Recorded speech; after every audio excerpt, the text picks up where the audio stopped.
अस्सलाम वालेकुम, डाइटिशियन रिज़ा है। सबसे पहले सबको रमज़ान मुबारक। आज मैं आपसे रमज़ान और रोज़ों के हवाले से कुछ डाइटरी टिप्स शेयर करूँगी।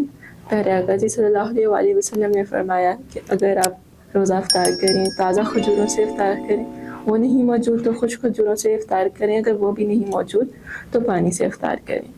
तो हमें सहरी में क्या खाना चाहिए, इफ्तार में क्या करना चाहिए, ये सवाल अक्सर हमारे ज़हन में होता है। सहरी में हमें चपाती का इस्तेमाल करना चाहिए, देसी घी का इस्तेमाल बेहतरीन हो सकता है। उसके साथ दही का इस्तेमाल करें, उसमें इसबगोल का छिलका इस्तेमाल किया जा सकता है। ताज़ा सब्जियां, घर का बना हुआ सालन वो प्रेफरेबल है, उसका इस्तेमाल किया जाए। फिर सहरी और इफ्तार के जो दरमियान का ड्यूरेशन है, उसमें आपकी हाइड्रेशन बड़ी मैटर करती है।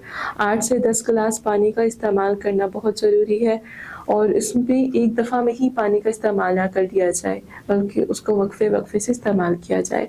इफ्तार में क्या क्या होना चाहिए, उसमें आपको सबसे पहले परहेज़ करना है शुगरी ड्रिंक्स से, फ्राइड स्पाइसी आइटम से। ये सब चीज़ें आपकी प्यास को मज़ीद बढ़ाती हैं, और उसके साथ साथ शुगरी ड्रिंक्स आपको गलूदगी, थकावट, जिस्म बोझल हो जाएगा, इस तरह की कैफियत का शिकार हो जाएंगे।